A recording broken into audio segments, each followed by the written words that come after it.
지난 시간 공중전의 양상을 바꾸어버린 F117 그리고 F-22 랩터에 관련돼서 굉장히 재미있게 이야기를 나눠봤는데요. 이번 시간에도 계속해서 스텔스 전투기에 관련된 발자취 이야기 나눠보도록 하겠습니다. 홍희범 편집장님, 윤상용 연구위원님 나오셨습니다. 안녕하세요. 예, 어서 오세요.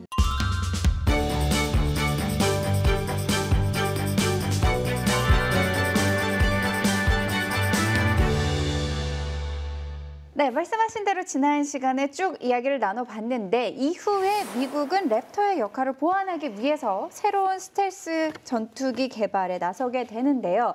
아무래도 이 랩터가 가격적으로 너무 많은 예산이 들어가니까 그랬던 거겠죠? 그렇죠. 아무래도 세상은 돈인데 네. 돈이 너무 많이 드는 게 문제였죠. F-22만 해도 물론 냉전이 끝났으니까 필요성이 줄어들었다는 것도 있지만 예산 과다가 지적되면서 한 절반 정도 수량의 칼질을 당했고 또 이 90년대 미국서 돈 얘기 중에 이런 게 있어요. 이런 식으로 전투기 개발, 그러니까 비용이 올라가면은 몇십 년 뒤에는 전투기 한 대만 들어가지고 해군에서 일주일 쓰고 해병대에서 일주일 쓰고 뭐 이런 식으로 돌려가면서 쓰게 될 거다. 그래서 좀 더 저렴한 방법을 강구해야 된다. 그래서 나온 게 어떻게 보면 좀 상대적으로 저렴하다고 생각된 스텔스 전투기 F-35입니다. 그래서 예를 들어 이제 냉전이 끝나게 되면서 워낙에 F-22가 비용이 올라간 건 사실이었고 네. F-35 같은 경우는 이제 그 비용을 좀 낮추겠다는 취지로 이제 시작된 사업인 건 맞습니다. 근데 이제 사실 이때 냉전이 끝나면서 교체 시기가 도래한 항공기들이 굉장히 많았습니다. 예를 들면은 F-16의 초창기형, AB형, 그 FA-18 이거 발음 잘해야 되는데 FA-18 네, 호넷이고, 그다음에 그 AV-8 해리어2가 있었고, 그다음에 약간 엉뚱한 비행기인데 A-10 썬더볼트가 있었습니다.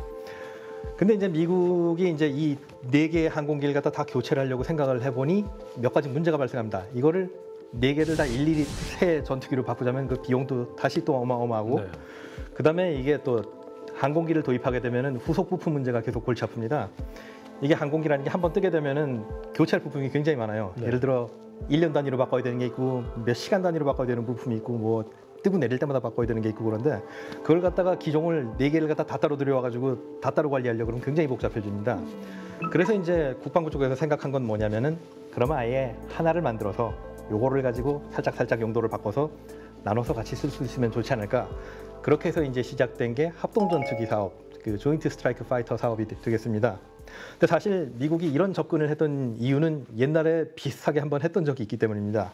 그게 그 무슨 전투기였냐면은 F4 팬텀이었는데, 이게 어떻게 된 거냐면 엄밀히 말하자면은 팬텀은 F-35의 접근 방법과 반대의 경우입니다.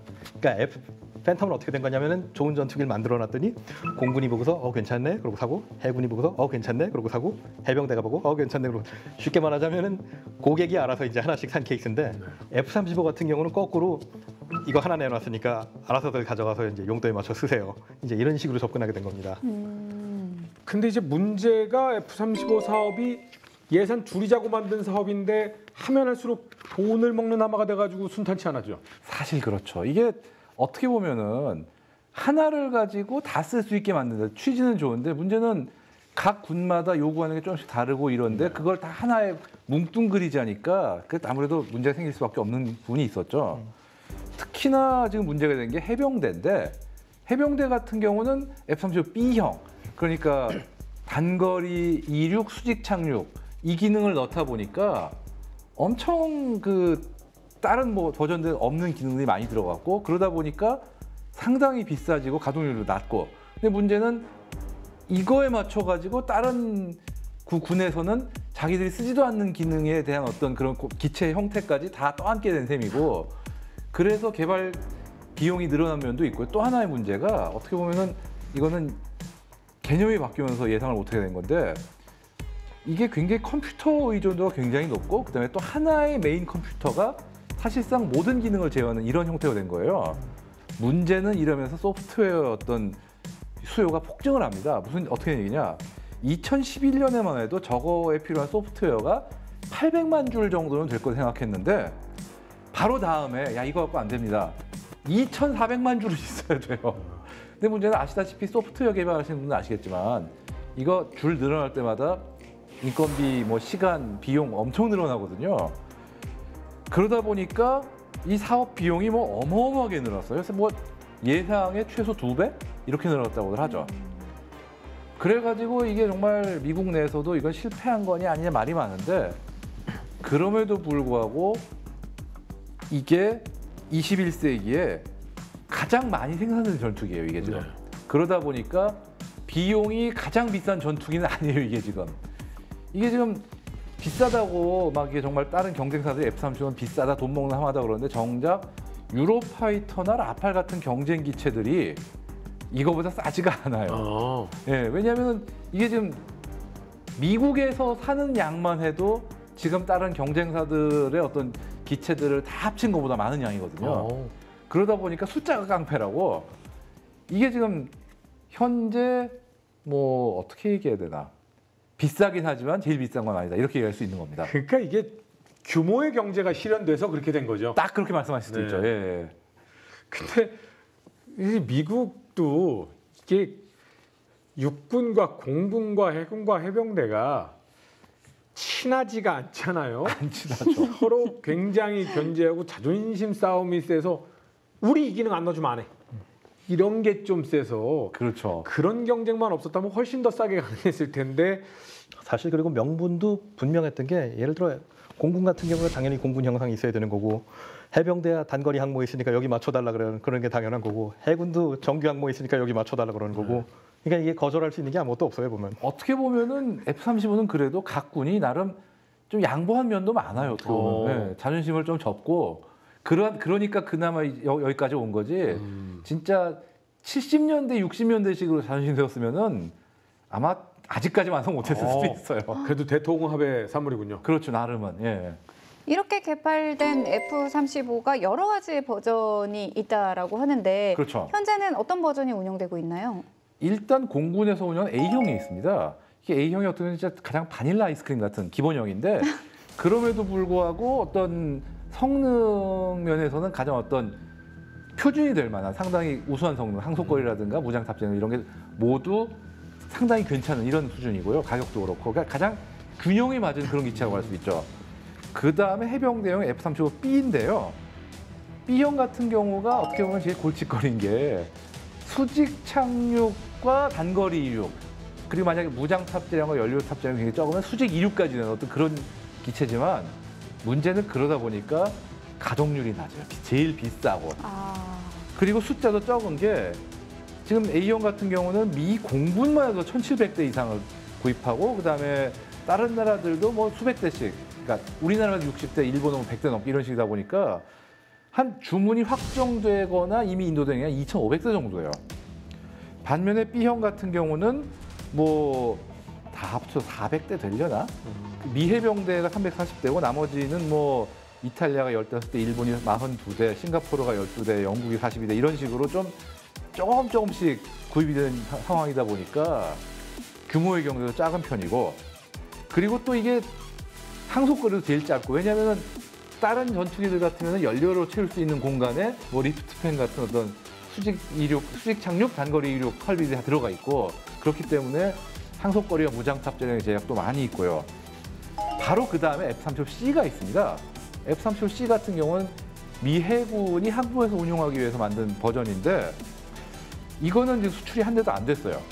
이거는 안 한다기보다는 이거를 운용할 수 있는 항모를 가진 나라가 없어요 지금. 그러면 이 좀 이륙하는데 거리가 좀 길어요? 아니 그거보다는 이거는 캐터펄트가 있는 항모에서 운용이 가능한데 문제는 지금 서방 측에 캐터펄트 있는 항모는 단 한 척도 없습니다. 미국 빼고는. 그렇기 때문에 미국과 미 해군하고 해병대만 운용을 할 수밖에 없고 지금 340대가 있는데 사실 C형 같은 경우는 제일 부피가 그러니까 날개 면적이 제일 커요. 항속거리도 제일 길고 근데 날개 면적이 클 수밖에 없는 게 우선 해군기는 항속거리를 더 길게 요구하는 것도 있고 날개를 접어야 되거든요 또. 그렇기 때문에 자연스럽게 이렇게 좀 다른 형상이 됐고요. 지금 그렇게 세 종류가 있고 마지막으로 F-35I가 있습니다.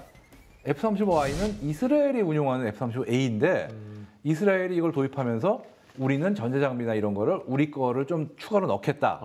이렇게 사양이 달라지면서 지금 번호도 기본은 A형이지만 그러니까 이름을 I로 따로 붙인 거죠. 이스라엘의 I 붙여서.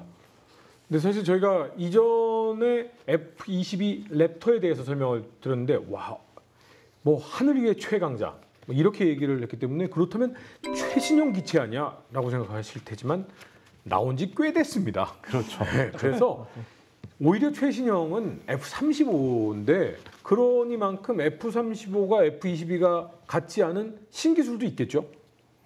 신기술이 사실 여러 가지가 적용이 되죠. 이게 말씀하신 대로 어쨌든 간에 기술 격차가 20년 차입니다. 네. 20년 거의 30년 다 되는 것 같은데 그러다 보니까 이제 아무래도 항전 장비 같은 거는 더 최신화된 장비들이 들어갔고 몇 가지 독특한 특징 중에 하나가 뭐냐면 이제 센서 퓨전 기술이 있습니다.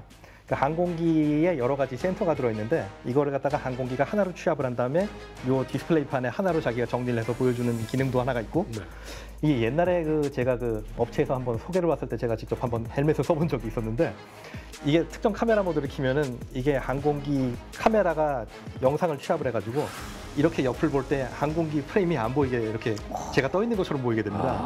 그래서 아래 같은 데를 봐도 이렇게 공중에 떠 있는 것처럼 잠깐 보이고 그런 식으로 이제 좀 특징적인 기술이 좀 있고 그러니까 예전 VR 같은 거죠. 그러니까 예전에는 항공기에 이렇게 가려져 있는 프레임이 있으면 이렇게 보면 시야가 가렸는데 그렇죠. 이제는 만약에 내 오른쪽이나 바닥에 내가 이렇게 쳐다보게 되면 가려지는 거 없이 내가 진짜로 바라보는 것처럼 시야가 그렇죠. 다 열려 있다. 그렇죠. 와. 그리고 이제 독창적인 게 그 HMDS라고 이제 헬멧 마운티드 디스플레이 시스템이라는 건데 이게 일단 조종사의 각각 개인에 맞춰서 이제 헬멧을 제작한다 그러더라고요.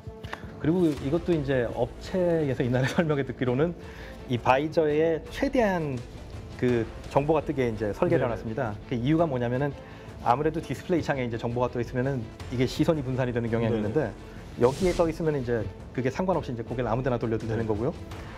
그리고 이제 헬멧의 특징 중에 또 하나는 뭐냐면은 아무래도 비행을 하다 보면 중력이 발생해가지고 이제 뭐 이 바이저가 찌그러지든가 이럴 수가 있는데 이게 찌그러지더라도 여기 떠 있는 영상 자체는 찌그러지지 않습니다. 그래서 그런 이제 독특한 특징들이 있고 그다음에 마지막 하나의 특징은 저 네트워크 중심전에 맞춰서 기술이 적용이 들어가 있습니다. 이게 뭐냐면은 바깥에 있는 다른 자산이 이제 데이터를 보내면은 이거를 F-35가 받아가지고 또 다른 데다 뿌릴 수가 있습니다. 그 예를 들어 F-35가 정찰을 하다가 뭐 특정 물체를 발견했다. 그러면은 밑에 있는 지상군한테 이제 데이터를 보낼 수도 있고 이제 통제 시설에도 보낼 수 있고 마찬가지로 거꾸로 받을 수도 있고 이제 이런 식이 되는 겁니다. 지금 예를 들어 3호기 화면 나한테 보여줘. 그러면 3호기 화면을 그렇죠. 그대로 보면서 그 지휘 통제를 할 수가 있고. 그렇죠. 진짜 우리가 영화에서 보던 미래 기술이 이제는 현실로. 그렇죠. 예. 아니 게다가 또 무서운 게 F-35는 그런 또 데이터 교환, 데이터 링크가 스텔스 모드예요, 그것도. 그러니까 정확하게는 초지향성이라 스텔스 전투기 F-35 끼리는 통신이 돼도 그거를 다른 데서 도감청 위치를 추적이 안 되게 하는 그런 기술이 적용이 되어 있습니다. 그러니까 진짜로 신기술이 맞아요. 그렇죠. 이제 그 화면을 보더라도 지금 예전에는 전투기를 보면 이렇게 버튼이 많고 막 뭐가 맞아요. 복잡하고 이랬는데 이제는 그냥 큰 터치 스크린 같은 느낌이 맞아요. 딱 들어서 이제는 정말 외계인이 쓰던 화면을 보는 것 같은. 마치 요새 뭐 최첨단 전기 자동차가 좀 맞아요. 아니 그래서 저거 조종하는 분 얘기를 들어보니까 저거 닦는 천을 갖고 다녀야 된대요. 지문이 너무 많이 묻어서. 그러니까 맨손, 물론 맨손으로 하니까 장갑으로 하니까 농담하는 거겠지만 그래가지고 어떤 이 디스플레이 깨끗한 것도 유지를 해야 된다. 그 얘기를 농담삼아 하더라고요. 그러니까 저희들보다 오히려 초등학생이나 우리 청소년들이 더 잘 다룰 더 잘 다룰 것 네. 같은 느낌이. 그런 얘기를 하더라고요. 실제로 좀 더 이 스마트폰이나 이런 게 익숙한 세대가 조종사고 되면 더 친숙하게 다룰 수 있지 않겠냐 이런 얘기를 하더라고요. 네. 이렇게 해서 미국의 스텔스기에 대해서 역사부터 쭉 살펴봤는데 사실상 이 미국의 스텔스 전투기를 살펴봤다면 이에 맞서는 그렇죠. 러시아도 당연히 개발하지 않았을까요? 아니 미국이 발전하는 건 네. 왠지 약간 든든하다는 느낌이 있지만 무서워요. 저쪽이 개발이 됐다라고 하면 불안감이 염습할 수 있잖아요. 그렇죠. 예. 사실 러시아도 자체적인 스텔스 전투기를 이미 실전 배치를 시작을 한 상태입니다. 수호이 57, Su-57이라고 그러죠. 지금 이게 사실은 냉전 시대부터 개발은 진행이 됐지만 소련이 무너졌잖아요. 네. 그래가지고 좀 속된 표현을 낙동강 오리알이 될 뻔했다가 푸틴이 집권하고 한 2000년대 중후반부터 2010년대 사이에 유가가 오르면서 러시아 경제 한때 되게 반짝했던 적이 있잖아요. 네. 그때 되살아나서 2010년에 첫 비행에 성공한 뒤에 2020년부터 실전 배치가 진행되는 중입니다. 러시아는 이 기체를 뭐 F-22나 F-35보다 월등하게 우월한 세계 최강의 전투기다 이렇게 주장을 하고 있는데 뭐 이거 뚜껑을 열어봐야겠죠.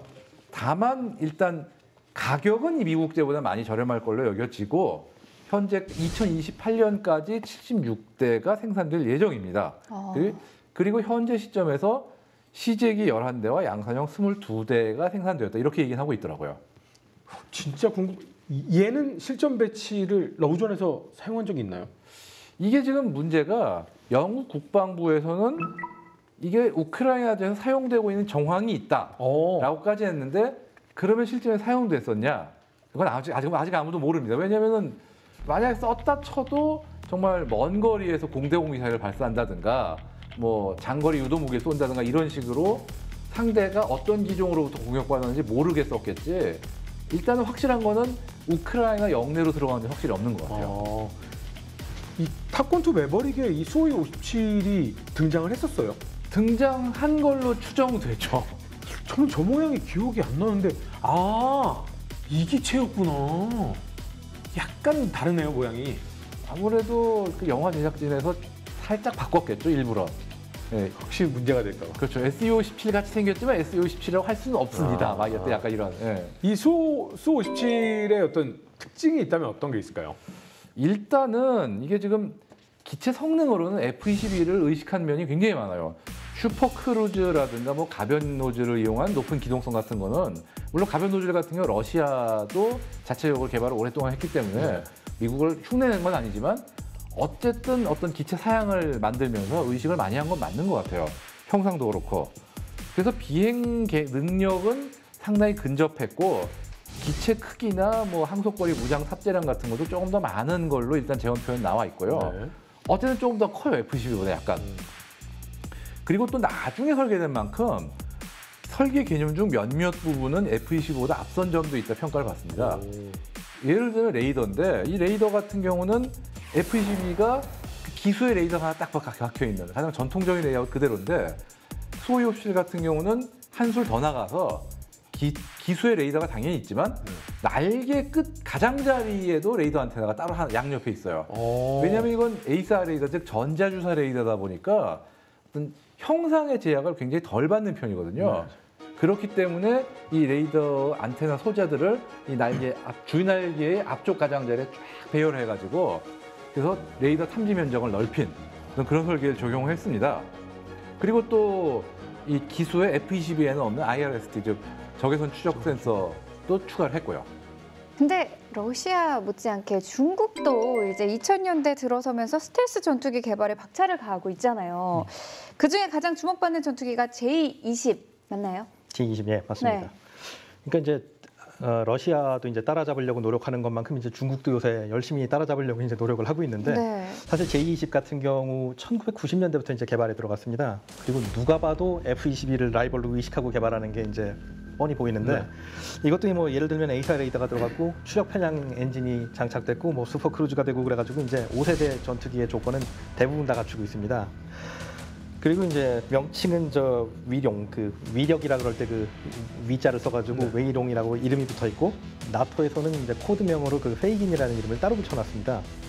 보통 이제 이 나토 코드명이라는 게 좀 약간 우스꽝스러운 이름을 붙이는 경우가 좀 많은데 이게 아무래도 아군에서 적기 이름에다 붙이는 거기 때문에 좀 낮춰 부르는 느낌. 예, 우습게 보이게 하느라고 이제 뭐 그런 경우들이 좀 많습니다. 네. 그래서 그리고 이제 F-22나 F-35를 염두에 둔 만큼 이제 여러 가지 첨단 기술을 다 쏟아부은 저 정황이 있긴 있고 이게 이제 중국이 2007년경에 이제 저 약간 해킹 의혹이 있었는데 그 미국 방산업체 쪽에 물론 J-20 같은 경우는 개발 시기가 그 해킹 사건보다 앞입니다만 아마 막바지 단계쯤에 이제 약간의 그 기술이 녹아들지 않았을까 그렇게 추정이 되고 있습니다. 저 앞에 조그마한 달게 달려 있는 건 왠지 좀 방해도 많이 받을 것 같고 기동성에도 문제가 생길 것 같은데 저런 디자인이 나오는 건 왜 저렇게 하는 거예요? 뭐라고 설명하시는 거예요? 저건 뭔가 보일 때 뭔가 날 때 안 좋아 보이는. 글쎄요. 근데 사실 기동성으로 따지면 네. 유로파이터도 굉장히 비행 성능과 기동성이 좋은 기체인데 네. 어떻게 보면 비슷한 카나드가 앞에 있는 그런 형태고 네. 그렇게 그런 만큼 이게 비행 성능 자체에서는 최소한 마이너스는 안 되는 걸로 생각이 되고요. 그 다음에 스텔스 성능에 그러면 어떤 마이너스적 영향이 있냐 이게 문제인데 네. 사실 이건 전문가들 사이에서 조금씩 갈리는 부분이긴 한데 요즘은 대체로 들어보면은 잘못 설계하면 마이너스가 될 확률이 크지만 제대로 설계하면 그렇게 큰 문제는 아니다라고 얘기를 해요. 근데 이론적으로는 그래도 저 앞에 카나드가 있는 것보다는 없는 편이 RCS를 줄이는데 좀 더 유리하긴 하죠. 다만 이론적인 거고 실용적으로는 뭐 그렇게 치명적인 문제까지는 아니다라고 얘기를 하는 것 같습니다. 예. 저 카나드의 유무가 그렇게까지 뭐 장단점이 있겠지만 그렇죠. ICS는 좀 마이너스가 될 수 있지만 기동성에 있어서는 오히려 도움이 됐으면 됐지 뭐 딱히 그런 뭐 유불리가 있지는 않다. 그렇죠. 실제로 기동성이 좋다고 평가받는 기체 중에 아까 말씀 유로파이터도 있고 뭐 스웨덴의 사브 비겐? 비겐. 이게 그런 것들도 이제 앞에 카나드가 있는 이 성태지만 그것들이 카나다 때문에 야 너희는 기동성이 떨어져 이런 얘기 절대 안 들었거든요. 그럼 RCS는 저게 지금 뭐 예상되는 RCS가 있어요? RCS가 0.1에서 아마 한 1 사이 정도로 왔다 갔다 하는 걸로 엄청 아는데 크네요. 예, 좀 큰 편이죠. 그 정도면은 스텔스기라고 하기 좀 그렇지 않습니까? 사람이 날아다니는 아이언맨 날아다니는데. 그러니까 스텔스라기보다는 기존 전투기보단 레이더에 탐지될 그 확률이 좀 낮아졌다. 그러니까 근데 스텔스라고 할 수 있냐라는데 아직 확실하지는 않아요. 지금 왜냐하면 저거를 진짜 레이더로 각 잡고 비춰가지고 얼마나 나오는지 데이터를 갖고 있는 건 중국밖에 없거든요. 그러니까 대부분 이제 설계를 보고서 이 정도 나오겠다라고 추정치이기 때문에 예. 칠함대가 요즘에 그 대만의 근처에 계속 예, 요새 림팩 때문에 가 있죠. 박혀 있잖아요. 예. 계속 보고 있는 그런. 서로 보고 있겠죠. 예. 그렇군요. 요즘에 아주 그냥 첨예하게 아마 지켜보고 있지 않을까 이런 생각이 좀 듭니다. 근데 이 J-20 외에도 이 중국판 F-35라고 불리는 스텔스기도 이제 개발 중에 있다라고 들었는데 어떤 건가요? 그러니까 이제 J-31이라는 전투기가 있는데 네. 이게 사실 많은 분들이 헛갈려가지고 J-35라고 많이 부릅니다. 이게 F-35네요? 이게 껍데기로 그냥 보면은 한 동생이라긴 좀 그렇지만 한 사촌 동생 정도. 그러니까 상당히 이제 비슷합니다. 진짜 비슷하다. 예, F-35 같은 경우는 이제 저 엔진이 하나인데 이거는 엔진이 2개라는 차이 정도입니다. 쌍발기예요. 예. 그리고 이제 이 기체야말로 그 아까 말씀드렸던 해킹 사건과 직접적으로 연관이 있지 않을까 이제 의혹을 받습니다. 왜냐하면 개발 자체가 이제 2010년대 이후인데 아까 그 해킹 사건이 2007년이거든요. 그리고 설계 철학 자체도 이제 F-35와 중첩되는 부분이 굉장히 많습니다. 이것도 이제 NCW, 그러니까 네트워크 중심전 지향을 한 흔적이 있고 센서 퓨전을 갖다가 도입하려고 한 흔적이 있고 그렇기 때문에 예, 여러 가지 면에서 볼 때 한 중국의 사촌 동생 정도 되지 않을까. 이건 뭐 당연히 그럴 일은 없겠지만 농담 삼아 얘기하면은 가다가 편대 비행하는데 야 우리 왜 4대냐? 뭐 이런 느낌이 있을 정도로 상당히 저 유사한 기체의 느낌이 있네요. 벤치마킹을 최소한 되게 열심히 했다는 건 확실한 거고요. 네. 되게 좋게 표현하시는 거 아니에요 지금? 그 좋게 표현하면 그런데 뭐 아무래도 해킹 같은 것도 많이 했을 것 같고 근데 참 경계해야 될 부분이 있는 건 맞는 것 같습니다. 근데 물론 오해하시는 분들이 있을 수도 있겠지만 결코 공산권 국가들도 우리가 바라보는 시각에서는 다 같은 뭐 친구 아니야, 뭐 편 아니야 이렇게 생각하지만 동맹이라고 결코 같이 같은 편 이렇게 생각하면 안 되잖아요. 그렇죠. 서로 이해 타산에 따라서 얼마든지 배신도 할 수 있고 친구가 될 수 있는데 절대 이런 기술들, 이런 전투기를 공유하지 않죠. 안 하죠. 웬만하면. 그러니까 북한은 절대 지금 현재 이 J-20이라든가 수호이 57 뭐 이런 거를 갖고 있을 가능성은 없는 거죠. 아무리 러시아와 북한이 가까워져도 북한 자신이 그걸 운영할 만한 경제력이 안 되기 때문에 그것도 러시아 입장에서도 함부로 외부에 넘겨줄 만한 건 기밀은 아니죠. 차라리 돈 받고 수출하면 모를까. 사실 그리고 그 공산권끼리 사이가 안 좋은 거에 대한 그 일화가 있긴 있는데 중국이 이제 한참 그 전투기 개발 박차를 가하기 전만 해도 주로 소련제를 이제 수입해다가 썼습니다. 근데 이제 문제는 뭐냐면 수입하면 꼭 한 번씩 카피를 해가지고 쓰기 시작하니까 네. 러시아가 이제 그것 때문에 열받기 시작을 했는데 나중에 가서는 이제 뭐냐면은 소량으로 사는 건 절대 수출을 안 하기로 결정을 했습니다. 그러니까 예를 들어 뭐 한 5대 산다 그러면 왜 사가는지 너무 뻔하니까 살 때 한 번에 왕창 사가는 거 아니면 절대 안 팔겠다. 예. 이거 무슨 도매 시장에서 소매는 안 팔아요. 안 팔아요. 5대 안 팔아요. 500대 이상만 팔아요. 와. 자, 러시아와 중국이 개발한 스텔스 F-22와 만약에 만난다. 예.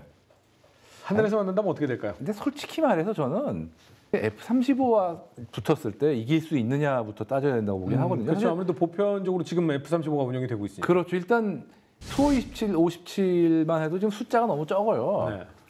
그렇기도 하고 또 과연 카탈로그 데이터는 정말 뭐 화려하지만 재원 보면 그거 그렇죠. 과연 진짜 F-22를 잡을 만한 성능이 나오냐는 전 많이 미지수로 보고 다른 전문가들도 아무리 중국이나 러시아가 발전했다고 하지만 아직 F-22의 접근은 안 될 거다 이렇게 보고 있어요. 또 하나 봐야 되는 게 F-22하고 F-35는 가만히 있냐 그게 아니거든요.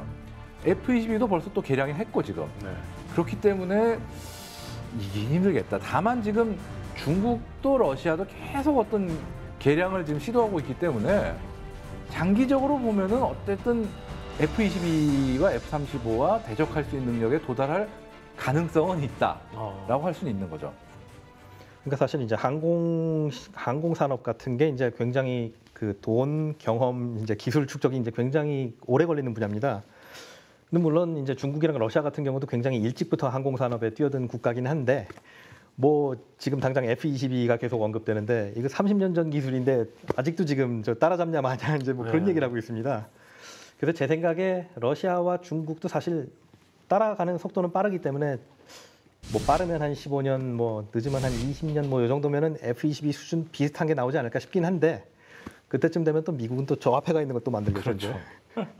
현재 우리나라는 F-35 어느 정도나 지금 가지고 있는 거예요? F-35를 지금 40대를 1차로 도입을 해가지고 다 전력화가 됐고 근데 하필 한 대를 독수리 때문에 참 네. 독수리가 한 대를 잡은 참 서글픈 사태가 있었죠. 그러니까 그거는 뭐 이제 어쩔 수 없는 사고였죠. 불행이니까요. 네. 그리고 추가로 20대를 도입하기로 확정을 해서 F-35 A형입니다. 지금 20대는 아직 들어는 안 왔는데 현재 도입 과정이 진행 중입니다. 지금. 근데 이 정도 숫자면 사실은 제공권에 있어서는 압도적인 거죠.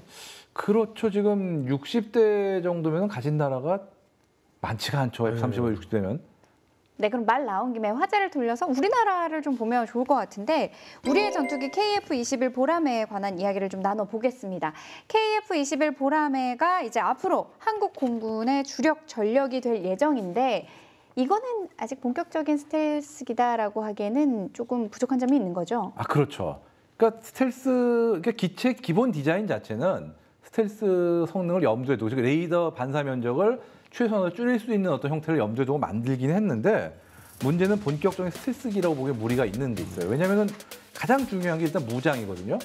근데 무장을 다 외부에 장착하게 돼 있으니까 일단 거기서부터 이미 스텔스가 아니게 된 상황이고 또 뭐 안테나라든가 이런 것들 그러니까 진짜 스텔스기라면은 최대한 돌출이 안 되게 해야 될 부분들도 튀어나와 있어요. 즉 그 자체로 어떤 5세대 스텔스기로 보기에 좀 문제가 있고요. 이건 4세대기지만 그래도 4세대기 치고는 레이더에 좀 탐지가 덜 되고 그리고 장기적으로는 5세대기로 발전할 여지도 남겨놓은 어떤 그런 4.5세대라기보다 4.6, 뭐 4.6, 4.7 세대라고 할 수 있지 않을까 약간 좀 그런 느낌의 기체긴 합니다. 그러니까 이제 KF-21 같은 경우도 RCS가 물론 기업 비밀이기 때문에 뭐 정식으로 공개된 적은 없습니다. 네. 근데 아까도 말씀드렸듯이 저 형상과 이제 들어가 있는 장비 같은 걸 이제 토대로 해가지고 이제 추산을 하자면은 대충 0.1에서 한 1 제곱미터 정도 나올 걸로 이제 네. 추산을 하는데 아이언맨.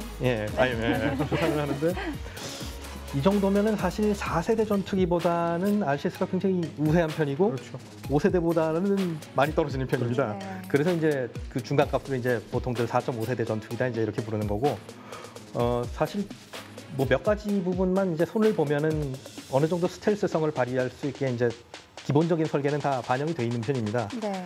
예를 들면 내부 무장창 같은 경우가 이제 당연히 설치가 돼야 되고 외부에 이제 돌출돼 있는 것도 이제 다 집어넣어야 되는데 어쨌든 지금 상태로만 봤을 때도 아까 언급됐던 뭐 중국의 J20이나 J31 뭐 이런 것과 RCS가 대등대등한 편이라고 볼 수 있을 것 같습니다. 물론 이제 무장을 잔뜩 장착하고 나가면은 RCS가 급격하게 치솟아서 이제 다른 얘기가 되긴 되겠지만 하여튼간에 잠재력은 아직 잠재력은 이미 갖고 있다고 봐도 될 것 같습니다. 근데 이제 뭐 우리는 전쟁이 벌어지지 않게 하기 위해 우리의 국방력을 강화하는 거 아니겠습니까? 보라매라는 이름은 처음 사냥을 시작한 이제 눈을 딱 부릅뜨기 시작한 아주 날카로운 매를 의미하지 않습니까? 우리를 공격하는 적이라면 누구든 날카로운 부리와 발톱으로 낚아채버리겠다. 그러니까 뭐 스텔스 기능보다는 지금은 공격 전술의 강력한 이 성능을 발휘하는 그러한 KF-21이 먼저 돼야 되는 게 목표가 아닐까. 이름 보세요. 나 보라매. 아이돌 엄마 되시더니 아이고 아주 그냥 어딜 숨어요? 아이고, 당당하게. 아주 그냥 뻔뻔해지셨습니다. 아니 근데 이 KF-21 보라매가 약간 4.5세대라고 아까 말씀을 해주셨는데 그렇죠. 그럼 앞으로 6세대는 어떤 식이 될까요? 참 어려운 문제인 게 5세대까지는 어떤 거다라고 개념이 딱 있는데 6세대는 아직 그럼 뭐가 6세대냐에 따른 개념 자체가 아직 확립이 안 된 상태예요 지금. 그러니까 지금 많은 나라들이 6세대는 뭐가 돼야 되냐로 속된 말로 통박을 엄청 굴리고 있어요 지금. 근데 다만 몇 가지 예상되는 게 있는데 첫 번째가 인공지능 도입을 통해 가지고 상황인식 능력을 확 올리고 조종사의 부담을 확 줄여주는 어떤 그런 그거는 거의 확실하고 그다음에 또 유무인 복합체계 통합도 이건 거의 확실하다. 쉽게 얘기해서 이게 드론하고 같이 작전하는 게 기본 전제로 돼 있을 것이다 라는 얘기가 있고요. 그다음에 또 네트워크전 능력도 지금보다 훨씬 강화를 하지 않을까 그런 얘기도 있고요. 그러니까 몇 가지에 대한 어떤 힌트랄까 어떤 지향성에 대한 어떤 생각들은 있는 거죠. 다만 이게 또 생각해 봐야 될 게 전투기 하나만 놓고 생각할 게 아니라 예를 들자면은 뭐 무인기라든가 네. 뭐 무장이라든가 기타 시스템들 그러니까 쉽게 얘기해서 전투기 하나로만 볼 것이 아니라 관련된 모든 체계들과 통합한 하나의 시스템으로서 생각해야 되지 않을까 이런 얘기들도 있고요.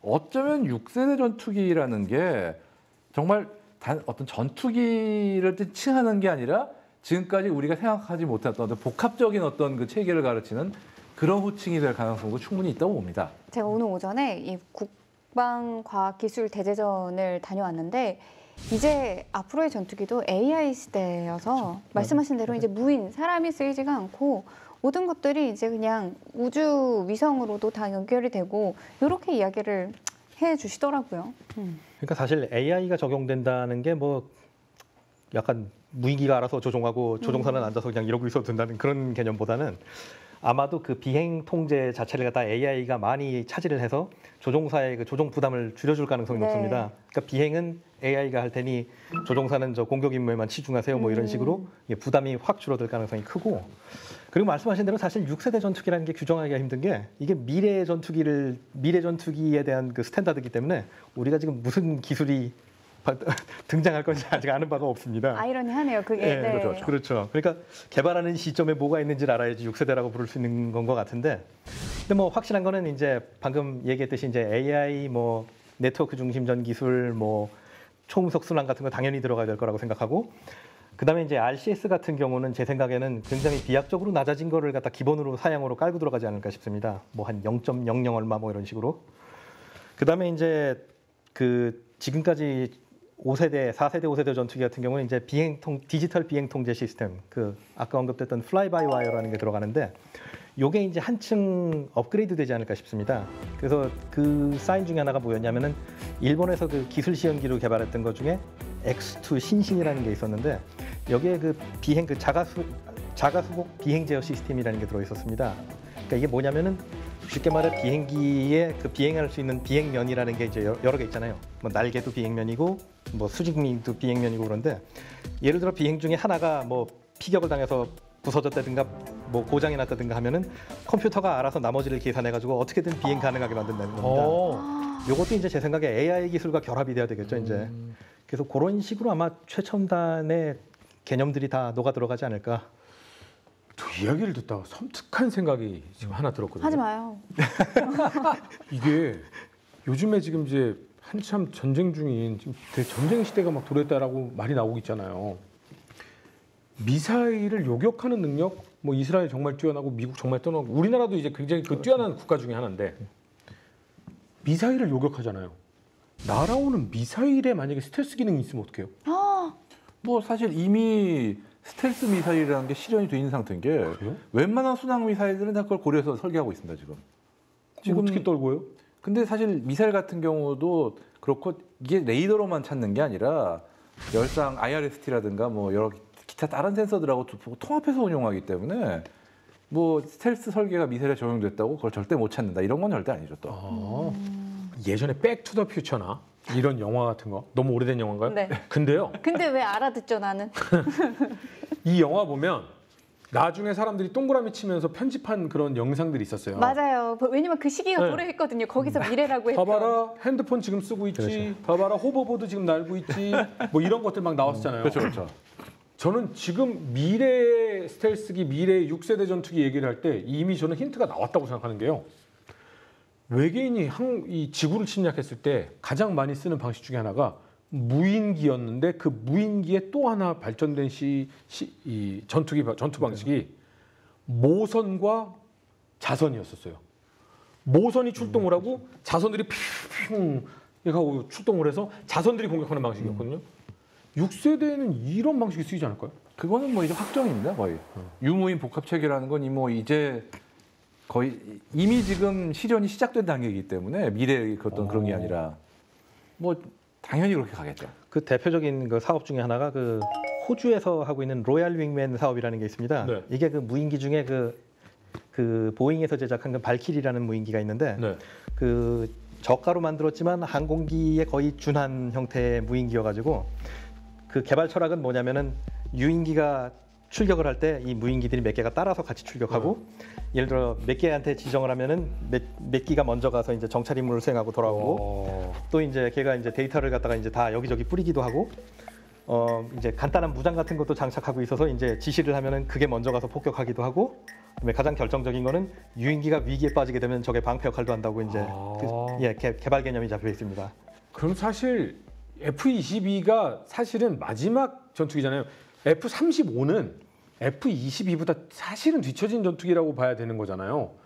그렇게 따지면 F-22가 사람이 모는 최종 진화 버전이라고 봐야 되는 건가요?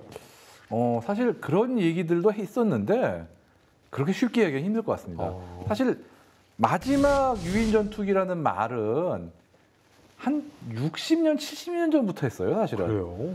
50년대만 해도 미국하고 영국한테서 야 이제 미사일이 발달하니까 누가 전투기 타고 나오겠냐라고 했다가 큰 코 다쳤고 그런 식으로 몇 차례 있었고 지금도 최소한 예상되는 그 미래까지는 유인 전투기가 계속 살아남을 걸로 추정을 하고 있습니다 지금.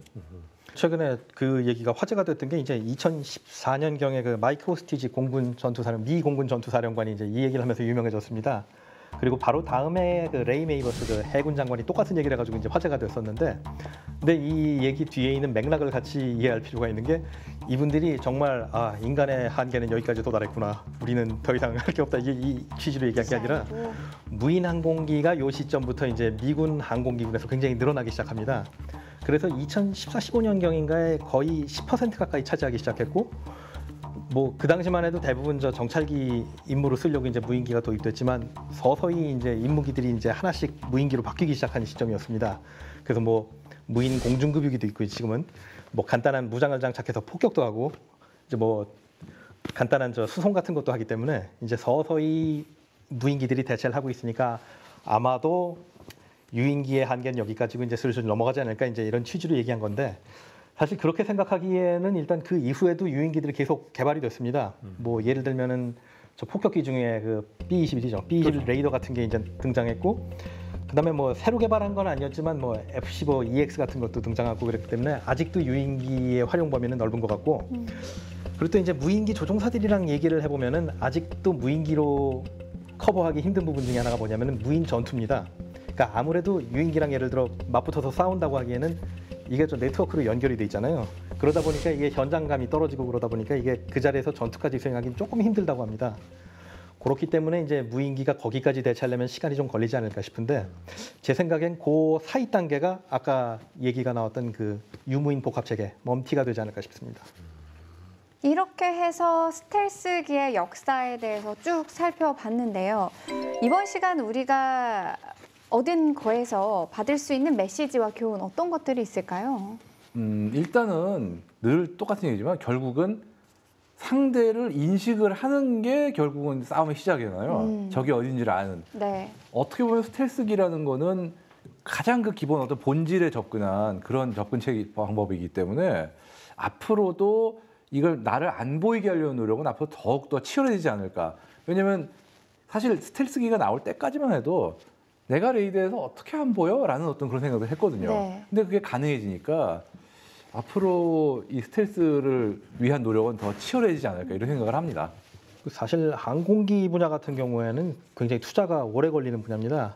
그래서 이제 미국 같은 경우는 이제 놀라운 거는 그 긴 시간 계속 투자를 끊지 않고 계속 해왔고 항상 이제 무엇이 자기들한테 가장 필요한지 판단을 한 다음에 그 분야에서 선도를 해주고 노력해왔다는 점이 이제 좀 대단한 부분인 것 같습니다. 그리고 이제 우리나라도 이제 항공 분야를 시작을 해서 이제 서서히 경험과 이제 노하우가 이제 축적이 되고 있는데 우리도 이제 그 이런 노력을 끊기지 않고 계속 끊이지 않고 계속 추진을 해가지고 결과적으로는 그 선진국들에 도달할 수 있는 그 수준을 갖출 수 있게 되었으면 좋겠습니다. 가장 좋은 수는 싸우지 않고 전쟁에서 이기는 것이다 라는 말이 있습니다. 우리가 우리의 국방력을 강하게 하고 그 누구도 넘볼 수 없는 힘을 가지고 있다면 전쟁은 일어나지 않습니다. 그러면 저희는 저 멋진 전투기를 보라 라고 하면서 즐기면서 어떤 전투 체계를 바라볼 수 있지 않을까라는 생각이 듭니다. 다음 시간 조금 더 흥미로운 주제를 가지고 돌아오도록 하겠습니다. 시청해 주신 여러분 감사합니다.